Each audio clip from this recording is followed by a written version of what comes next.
Hello प्यारे बच्चों, कैसे हैं आप सभी। आशा करती हूँ कि आप सभी बच्चे बहुत अच्छे होंगे।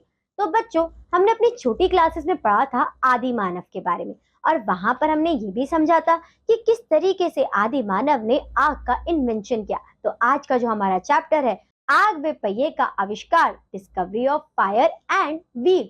तो चलिए शुरू करते हैं इस चैप्टर को हमारे एक्सपर्ट के साथ और जानते हैं कि किस तरीके से हमारे पास आग और व्हील आया। हेलो मेरे प्यारे बच्चों, कैसे हो आप सभी। मैं आशा करती हूँ आप सभी बहुत अच्छे होंगे, बहुत स्वस्थ होंगे और अपना खूब ख्याल रख रहे होंगे। तो आज आपकी समाज की कक्षा में हम लोग शुरू करने वाले हैं आपका अंतिम अध्याय, जिसका नाम है अध्याय नंबर 15 और आग व पहिए की खोज, मतलब discovery of fire and wheel. इस अध्याय में आप लोग देखोगे किस प्रकार हमारे आदि मानव ने आग की खोज की और पहियों का निर्माण किया। ठीक है, वैसे आपको याद हो कक्षा नंबर आपका जो कक्षा 1 है उसमें आप लोगों ने ये तो पढ़ा था ना कि आदि मानव ने किस प्रकार आग की खोज की थी। ठीक है, तो यही सारी चीजें आप लोग और अच्छे से इस पाठ में पढ़ने वाले हो। तो चलिए आइए इस पाठ को पढ़ना शुरू करते हैं।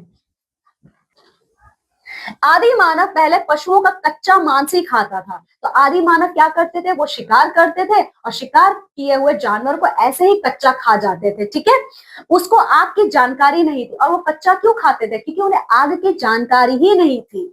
इसी कारण उनका जीवन बहुत कष्टमय था। आग आग का इन्हें जानकारी नहीं था, इसी कारण हमारे जो आदि मानव थे ना, इनका जीवन बहुत ही ज्यादा कष्टमय था। ठीक है, वो पत्थरों से पशुओं का शिकार करता है और उनका कच्चा मांस ही खाता था। ठीक है, तो पशुओं का शिकार किससे करते थे, पत्थरों से बनाए हुए औजारों से करते थे। ठीक है, और उनका शिकार करने के बाद उन्हें मार देते थे और मारकर उनको वो कच्चा खा जाते थे। ठीक है, उसे जंगली जानवरों और विषैले जीवों आदि से भी भय लगता था, पर है तो मानव ही।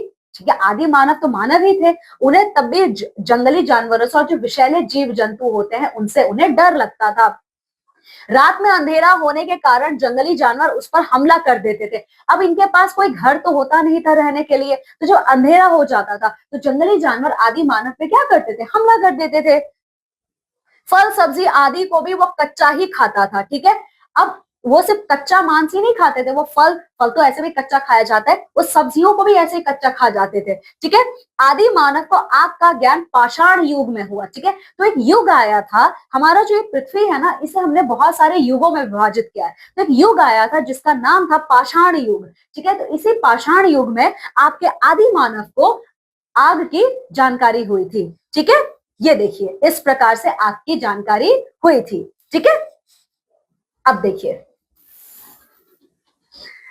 एक दिन एक आदि मानव रात्रि के समय दो पत्थरों को आपस में टकरा रहा था, जिससे चिंगारी निकली और पास में पड़ी सूखी घास में आग लग गई। अब आप इस चित्र को देखिए, अच्छे से थोड़ा देखिए। ठीक है, देखिए क्या होता है कि एक दिन, ठीक है, एक दिन एक आदि मानव रात्रि के समय दो पत्थरों को आपस में रगड़ रहा है और उस घर्षण की वजह से एक चिंगारी निकलती है और वो चिंगारी पास में रखे हुए सूखे घास के ढेर में लग पड़ जाती है, जिसकी वजह से आग लगती है। ठीक है, इस प्रकार आदि मानव को ज्ञात हो गया कि आग कैसे जलाई जा सकती है और आदि मानव ने यह सब कुछ अपने नेत्रों से देखा था। ठीक है, तो उन्हें यह ज्ञात हो जाता है कि अगर वो दो पत्थरों को आपस में रगड़ेंगे तो चिंगारी निकलेगी और इस चिंगारी से वो आग को पैदा कर सकते हैं। ठीक है, जब आदि मानव ने आग जलाई तो सभी जानवर डर कर भाग गए। ठीक है, आग से सब डरते हैं, कोई जल के मरना नहीं चाहता। ठीक है, तो आदि मानव को जब आग की जानकारी हो गई तो उन लोगों ने स्वयं को सुरक्षित कर लिया, क्योंकि आग की वजह से सारे जंगली जानवर डर के भाग जाते थे।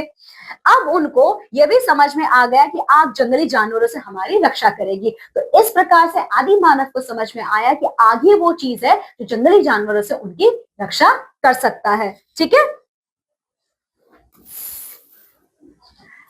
आदि मानव मांस को आग में भूनकर खाने लगा। अभी तक आदि मानव कच्चा मांस खाते थे, पर आग की खोज करने के बाद उन लोगों ने कच्चे मांस को आग में भूनना शुरू किया और भून के उसको खाना शुरू किया।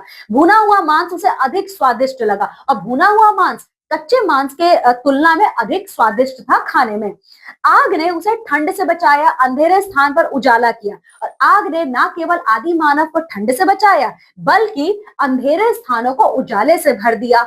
आग की खोज ने मानव जीवन की उन्नति के द्वार खोल दिए। तो ऐसा कहा जाता है मानव इतिहास में जो आदि मानव ने ये आग की खोज की थी, इसी से हम मानवों के उन्नति के द्वार खुल गए।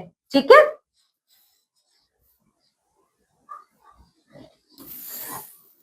अब देखिए, आग के बाद पहिया मनुष्य का महान आविष्कार है। और ऐसा कहा जाता है आग की खोज के बाद मनुष्य ने अपने इतिहास में जो सबसे बड़ा आविष्कार किया है वो है पहिया। ठीक है, पहिए का आविष्कार। हम पहिए के बिना संसार की कल्पना नहीं कर सकते। आप लोगों ने इसमें पढ़ा था ना, संचार के माध्यम, फिर हमारे यातायात के माध्यम। ठीक है, तो जो यातायात के माध्यम है उसमें हमने क्या पढ़ा था, हमने भूमि पे चलने वाले यातायात के साधन देखे, जल और वायु में। ठीक है, पर यहाँ पे सबसे पहले बात ये आती है कि सब में पहिए लगे होते हैं। ठीक है, तो ये पहिए अगर संसार में ना हो तो हम अपने जीवन की कल्पना ही नहीं कर सकते। तो हुआ ना, इसीलिए आग के बाद पहिया आदि मानव के द्वारा किया गया मानव इतिहास का सबसे उत्तम आविष्कार है ना। यदि पहिए का आविष्कार ना हुआ होता तो हम साइकिल, कार, बस, रेलगाड़ी आदि अनेक वस्तुओं को देख भी नहीं पाते। ठीक है, सही बात है, अगर आदि मानवों ने पहिए का आविष्कार ना किया होता तो क्या हम ये सारी चीजें चला पाते आज? बिल्कुल नहीं। हम इसके बिना आसानी से एक स्थान से दूसरे स्थान तक भी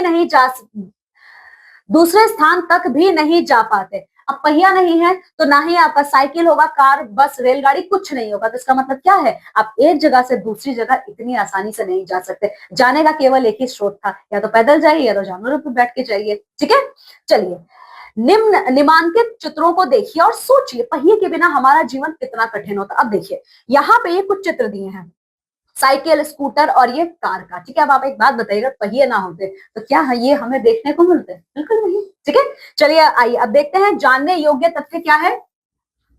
पहिए ने हमारे जीवन को सरल, तीव्र और आरामदायक बना दिया है। पहिए के आविष्कार ने हम मनुष्यों के जीवन को बहुत ही ज्यादा सरल बना दिया है, तीव्र और आरामदायक बना दिया है। ठीक है, चलिए, पहिए के आविष्कार से पहले लंबी दूरी की यात्रा तय करना संभव नहीं था। भारी सामानों को दूर स्थानों पर ले जाने में अनेक कठिनाइयों का सामना करना पड़ता था। जब पहले पहिए आविष्कार नहीं किए गए थे तो लंबी दूरी तय करना हम मनुष्य के लिए बहुत ही ज्यादा कष्टदायक था। ठीक है, भारी सामान को लाद के ले जाना यह हम मनुष्यों के बस की तो बात ही नहीं थी, बहुत वक्त लगता था इसमें।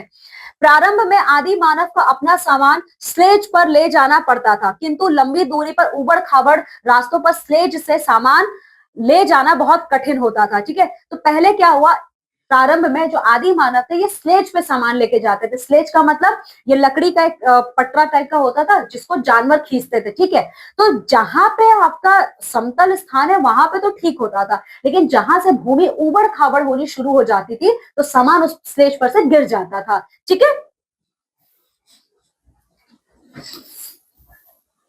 ऐसा माना जाता है कि एक बार आदि मानव ने एक लकड़ी के टुकड़े को पहाड़ी की ढलान से नीचे लुढ़कते देखा होगा। ऐसा माना जाता है कि आदि मानव ने पहाड़ से एक लकड़ी का टुकड़ा था जिसको लुढ़कते हुए यानी गिरते हुए देख लिया था। उसने इसके बारे में सोचा और लकड़ी के गोल तथा समतल लट्ठे ढूंढने लग गया। तो आदि मानव ने इस चीज को बहुत ध्यान से देखा। ठीक है, बहुत ध्यान से देखने के बाद उसने क्या किया, जितने भी लकड़ी के गोल वाले हिस्से हुआ करते थे उनको उसने खोजना शुरू किया। उसने उन्हें स्लेज में लगाया और खोजने के बाद उन लोगों ने क्या किया, स्लेज में उसको लगा दिया। अब स्लेज को खींचना आसान हो गया था। अब पहिया तो लग गया, तो पहिया जहां पहले जानवर खींचते थे तो बहुत उसमें वक्त लगता था, अब पहिया लग जाने की वजह से उस स्लेज को खींचना बहुत आसान हो गया। संभवतः यह पहला पहिया था, ऐसा माना जाता है ये मानव इतिहास का पहला पहिया था।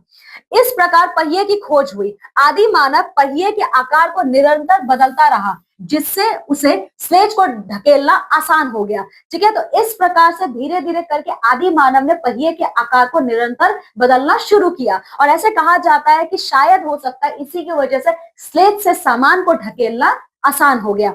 आदि मानव ने पहिए का प्रयोग मिट्टी के बर्तन बनाने में भी किया, यह पहिया चाक कहलाया और आदि मानव ने इन पहियों का इस्तेमाल मिट्टी के बर्तनों को भी बनाने में किया जिसे हम चाक बोलते हैं।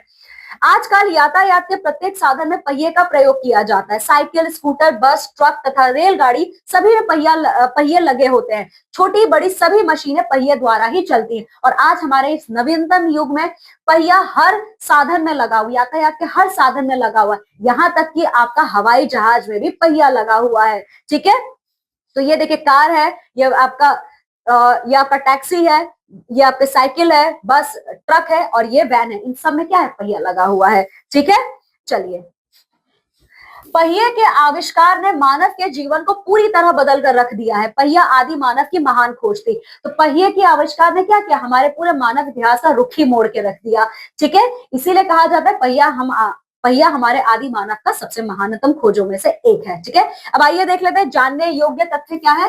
वर्तमान में लकड़ी के पहिए को रबड़, प्लास्टिक और धातु के पहिए में बदल दिया गया। वर्तमान समय में जो हमारे लकड़ी के पहिए थे उन्हें हमने किसमें बदल दिया है, उनको हम लोग अब रबड़, प्लास्टिक या धातु के पहिए के रूप में बदल सकते हैं। ठीक है, चलिए अब आइए देख लेते हैं इस पाठ में कौन कौन से महत्वपूर्ण तथ्य हैं जो हमने देखे हैं।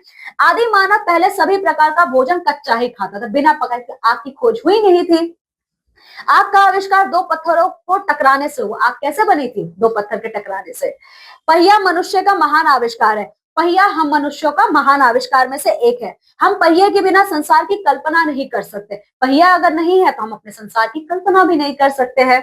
पहिए का प्रयोग मिट्टी के बर्तन आदि बनाने में भी किया जाता है। अब पहिया सिर्फ और सिर्फ यातायात के साधनों में इस्तेमाल नहीं होता है, ये मिट्टी के बर्तन बनाने में भी किया जाता है, जिसे हम चाक कहते हैं। ठीक है, तो चलिए मेरे प्यारे बच्चों, इस प्रकार हमारा अध्याय नंबर 15 समाप्त होता है और अब आप लोग अभ्यास कार्य करेंगे। ठीक है, यहाँ पे हमारा सिर्फ 15 अध्याय समाप्त नहीं हुआ है, आपका किताब भी यहाँ पे समाप्त होता है। ठीक है, तो चलिए मेरे प्यारे बच्चों, मैं आपसे विदा लेती हूँ और मैं मिलूंगी अब आपसे आपकी अगली कक्षा में आपकी नई किताब के साथ और नए चैप्टर के साथ। तब तक आप सभी लोग अपना बहुत ख्याल रखिएगा। बाय। तो देखा बच्चों आपने, थोड़ी सी ऑब्जर्वेशन आदि मानव की और उसने कितनी बड़ी बड़ी चीजों को इन्वेंट कर लिया।